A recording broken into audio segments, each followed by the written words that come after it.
This is the Scarlet Vault. Stored away here in the rust-red rooms are items too powerful, too dangerous to exist. You may consider me the custodian and protector of this abominable museum of terrors. Every item stored here is drenched in horror. Every item a weapon in the wrong hands. And every item has a story. Perhaps you would like to hear one?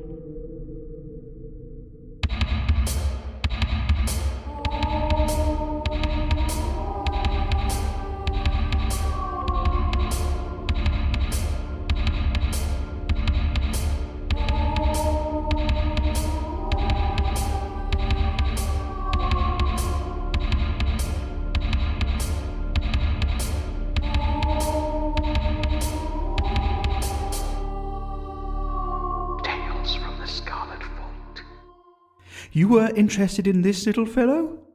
Old Boney, I call him. It looks like the skeleton of a monkey, doesn't it? Or some other member of the primate family, and I suppose it may be related to them from an evolutionary perspective, just as we are. But look closer at this completed jigsaw of bones, and we see some aspects of the skeleton which show it is not entirely anthropoid. The talons for fingers, the low forehead, the demonic slant of the eye sockets, the unusually protruding jaw, and this nasty set of sharp teeth, all the better to eat you with. This is a ghoul.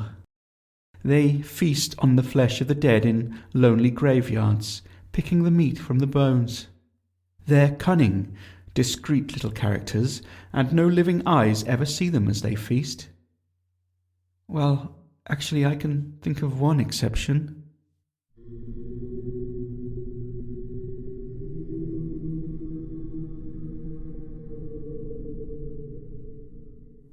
They appear at sunset, stumbling through the twilight graveyard. The first is female, pale, thin, almost emaciated. Is this the place? I don't like it. The second, a vacant-looking young man whose street clothes and general demeanour tell a different story from his privileged upbringing. It's got atmosphere, Chantal. Atmosphere. Do you get me? The third, another male. Scruffy clothes, his eyes glued to his mobile phone. Zombie-like. I can't get signal here, Jess. It's like the back of Beyond here. So much for uploading the pics. We'll have to do it when we're back at the hotel. The final is a young woman, slave to the latest fashions and makeup. She will be the first to die. I've got a bad feeling about this. You worry too much, babe. Have you got the necessary permissions to shoot here? Necessary permissions? What you talking about? Place is abandoned, isn't it? Well, still, someone owns the place. She's got a point, Jess. You all need to chill the fuck out. Let's go and give the public what they want. Can we get this over with? I'm bloody freezing, and I haven't even got my coat off yet. Of course, babe, of course. We'll be as quick as we can, just a few hours. Hours? Yeah, an artist like me can't work quickly. You get me? They walk through the rapidly darkening churchyard, careful to avoid the uneven ground and jagged, decaying gravestones. Is that something moving over by the trees? Surely not. A trick of the light. Jez and Nick break away from the girls for a few moments. Jez, the taxi cost quite a lot of money. You will pay me back, won't you? Sure I will. When that bitch makes us rich. I told the driver to come back at 10. I hope we'll be done here by then. Place gives me the creeps. Think of the pics, man. Think of the pics. Always give the public what they want. I know. I get you. Meanwhile, the ladies are shivering in the cold. I know it's the reason why they chose this place, but I can't help but feel that there's a bad atmosphere. I'm uncomfortable here. Me too, mate. Don't you get the feeling that we're being watched? You should be used to that by now. Oh, look, here he comes.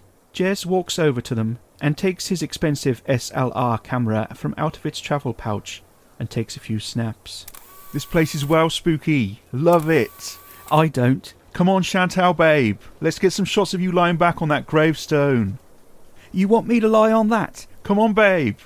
Think of the likes you'll get from the Halloween crowd. Think about the extra subscribers, yeah? They love this sort of thing. Goth chick with her tits out. Do you get me? I get you, Jez, but as I said, I'm only happy to strip down to my underwear. No further than that. Especially in this fucking cold. Yeah. Nick, can we get a light set up shining down on here? Sure, just setting it up. I hope the batteries last. Down you get then, babe. I'm not lying on that thing. Put your coat down on it. No way am I putting my jacket down. You know how much these threads cost? Can I just get a bit more concealer on my forehead, Georgia? No problem. Let me work my magic. Got a bloody big spot about to break out there. You look fabulous, babe. You always look fabulous. Is that lighting alright for you? Just great. Are we ready then, Chantal, babe? Is my hair alright? Yes, you look great. Come on, coat off and get down on that tombstone. That light is sweet, man. Sweet. Oh, that's cold. Can we get this over with? It's dynamite, babe. Show me anger in your eyes. You get me? That won't be hard for you to manufacture. Do I look alright? You look hot, babe.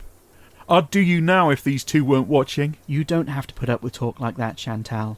I think she quite likes it. Just take the pictures. Jez, that old tombstone over there is going to be spoiling the shots. Kick it over. You what? Are you serious? Get it out of the shot. You can't. No one cares, Georgia. There. Done. Lovely. Fucking lovely. Oh my god, look. I'm not comfortable with this. I think I'm going to... Did you see that? Something over there. There's not someone watching, is there? Like a pervy vicar or something. Thought I saw something. You're imagining things. Right, I'm done here. Who bloody Ray? Let's go inside the church, take some pics in there. Are we allowed? Of course! I'm allowed to do anything I want, you get me?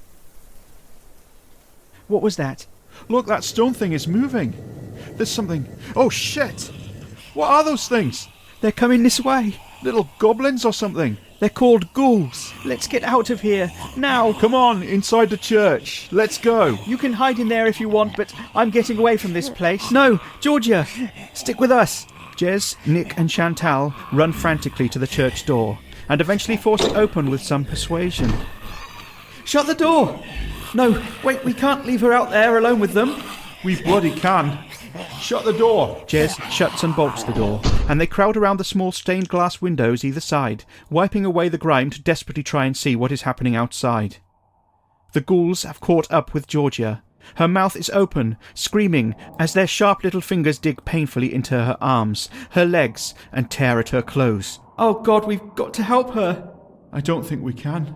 Jez, do something. But all Jez does is watch.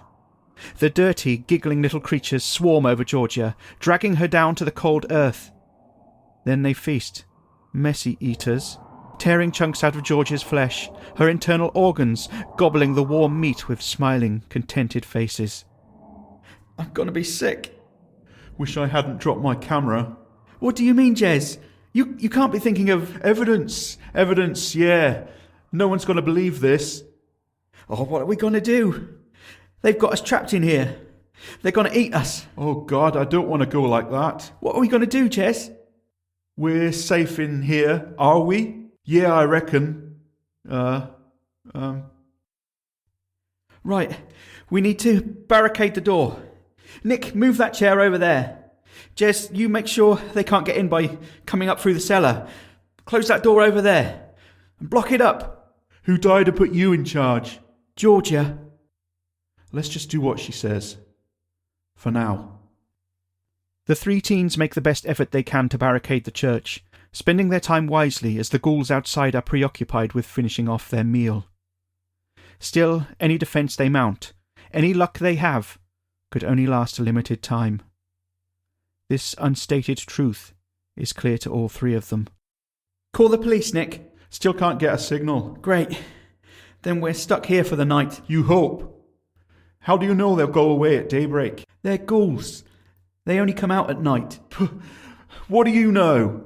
They're going to get inside here and eat us. Normally they only eat dead bodies. Some sort of expert, are you? No, I'm not an expert, but someone's got to take charge here. And if those things came out during the day, everyone would see them, wouldn't they? So they must be nocturnal, right? Well, it makes sense, doesn't it? Thank you. Look, I know you're both scared. I'm not scared of anything. Look, those two are trying to get in through that window, but they can't fit. Maybe we're good in here. Yeah, just listen to me and I'll get us through this, all right? I've got this. Perhaps they'll be okay after all. The terrible creatures are unable to get inside, at least for the moment. The three teens relax slightly. Then a twisted, guttural voice calls to them from outdoors. Open door. Are they talking to us? Don't listen to them. We let you go. You open door. Not falling for that. We only want girl. What did it say? We love girls. She pretty girl.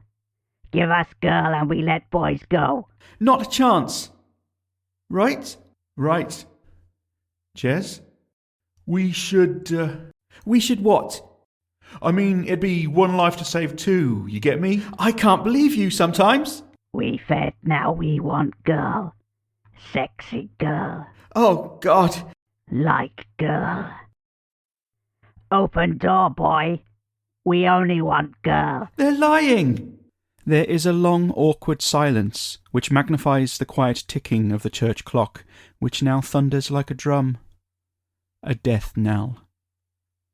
What are they going to do? The scratchings made by the ravenous creatures outside as they try every method of gaining entry to the building grow more furious, and each scrape and shriek makes all three of them cringe in fear. Desperate, Nick tries again with his phone. Still no signal. Jez looks meaningfully at Chantal, and she shudders under his gaze. I'm really sorry, Chantal. No! A guy's gotta live. You get me? Nick, tell him. Don't open the door. Nick, tell him. You gotta take one for the team, babe. They're not gonna eat you, are they? Just, well, you know. No, they're not gonna eat me. They're gonna... I'm not sure about this, Jez. We've only got to hang on until the sun rises. Jez, please. Jez knocks Chantal to the floor with a sharp push. Nick moves forward instinctively to try and help, but then holds back. Jez tries to justify his selfishness intellectually. What is Chantal good for but benefiting them all from her flesh? That's all she is at the end of the day, isn't it? Meat for sale.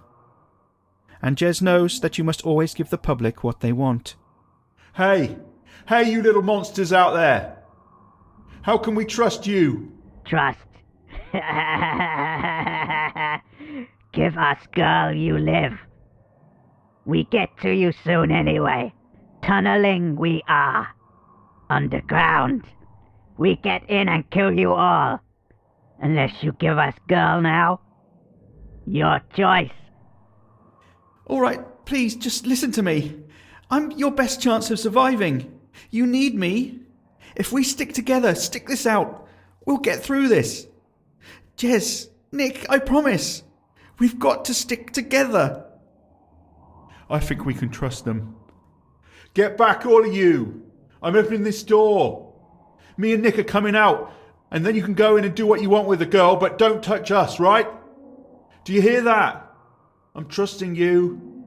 Do you get me? Do you get me? Jez opens the door to a dozen hungry eyes. And they get him.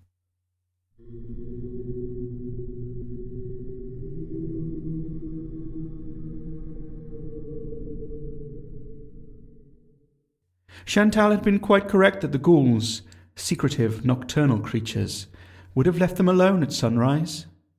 They may even have stood a chance of keeping them away until then, had they worked together. If only they'd listened to her.